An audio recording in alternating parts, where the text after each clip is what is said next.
All right, and the award goes to What Remains of Edith Finch. Beating big-shot titles like Horizon Zero Dawn and Hellblade: Senua's Sacrifice, both respected and well-received games in their own right. But unlike those two games, What Remains of Edith Finch is a game that's free of any combat, other than one level. It's quite simply a walking simulator, for lack of a better word. For 80% of the game, you're just walking, and once in a while you press a button to open a door. I hoped the key might unlock the front door. It didn't. Or interact with some object. Looking in, I felt like the house itself had been waiting for me. But it's what the game does in the other 20% that really makes it special. And what those other 20% are used for, just great storytelling. I don't mind if I only have a year left. Or a month. Or a single week. I'd be happy with one more day. I can already imagine the sun on my face. Merged with really interesting game mechanics.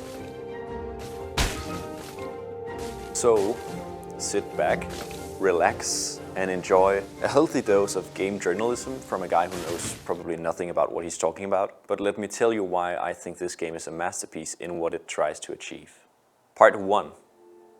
Structure. The story starts on a boat. We are playing from what we assume to be Edith's perspective. Later we find out that's not the case, but let's put a pin in that. We open the journal in our lap, Edith's journal, and from the page, the scribbled words begin to speak to us. A lot of this isn't going to make sense to you, and I'm sorry about that. I'm just going to start at the beginning, with the house. In that way, Edith speaks to us, and from there, she begins to narrate her story that we get to play through. I lived here until I was 11, but I wasn't allowed inside half the rooms. A collection of her memories, visiting her old family's house. A family house that every single family member that Edith knows existed have lived in this house at one point in their life. But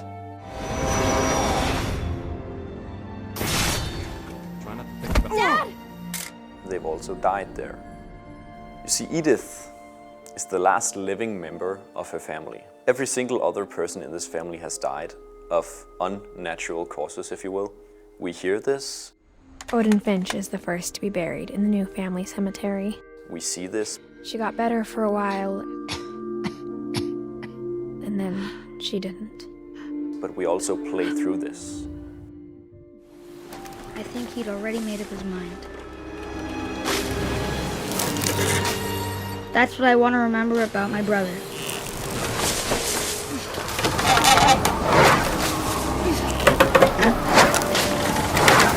The day he made up his mind to fly. And he did. As you play through specific parts of the story, Edith will narrate and guide us through her thoughts in the journal from when she was there. Calvin's story felt strangely familiar. When I was younger, I remember trying to do the exact same thing. It's really impactful, and it's not something I feel I've seen often elsewhere. In this way, with her narration, it not only explains the story for us so it's easier to digest. No one had driven this way in a long time, but I saw a few hoof prints. It frees us from any kind of boundaries of reality, because we're not necessarily playing through reality. We're playing through Edith's interpretation of what happened. Playing through Edith's written memories, thoughts, and feelings makes room for the creative freedom to have some crazy sequences in this game. And surely enough, there is some mind-blowing stuff packed in here. In the beginning, we don't really know the overall tone of the game yet. The environments can make it feel very eerie, and especially together with Edith's comments, it can kind of feel like a light horror or a thriller at times. As a child, the house made me uncomfortable in a way I couldn't put into words.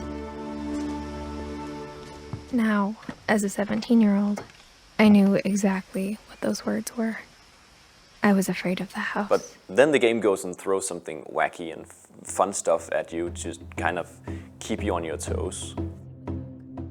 It isn't in the cupboard. It's hidden in this book.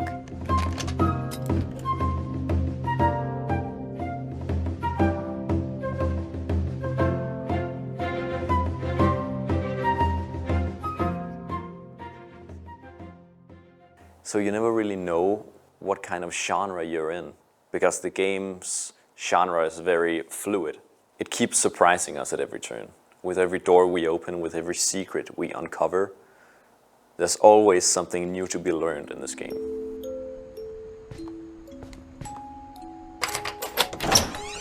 Part 2, the story. You play through this game death scene by death scene, getting to know these family members better and better, getting to have an understanding of how this family functions and how the relationships were with each other. The way the narrative works is that you start at the top of the family tree with great-grandparents and then move your way down until you get to Edith, one person dying at a time.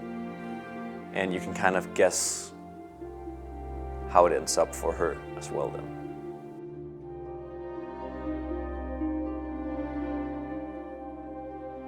And that's kind of where the story picks up at the start.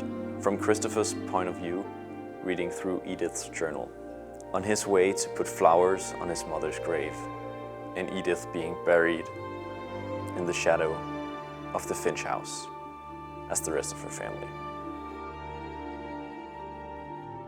But I can't sit and talk about all character deaths because there's a lot. I just want to highlight one, and that one is Louis.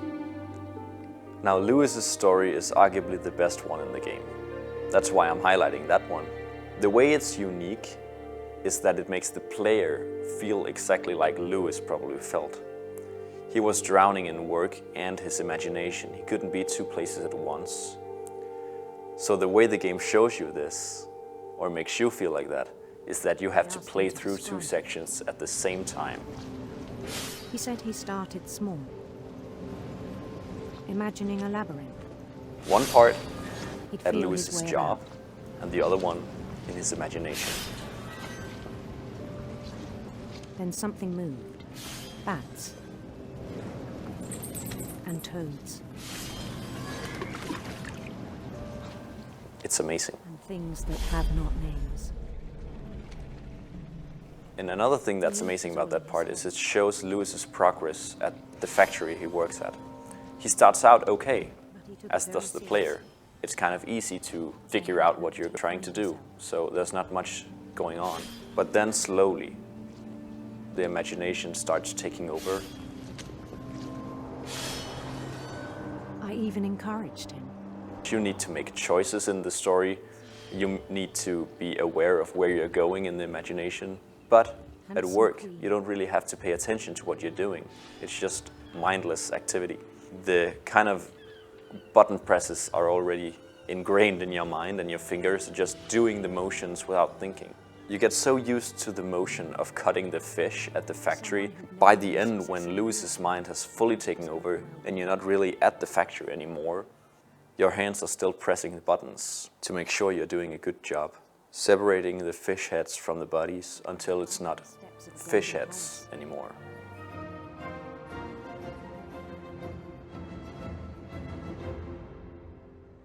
And the rest I think you know. Mrs. Finch, your son was a kind man who will be missed by all of us who It's knew. truly an unforgettable part of the game, and it's, dare I say, I think it's one of the best levels made in any video game ever. So this was my video gushing about What Remains of Edith Finch. I've thrown away my notes now because this is just my outro, I guess. Thanks for watching. I hope you enjoyed it, and I'm really trying to get better at speaking without a script, but I'm not there yet. So I just hope you enjoyed, and if you want to see more of me, you can always subscribe. That's up to you. But it's a way to support me and appreciate what I do. So thanks for watching, and I'll catch you in the next video. Bye.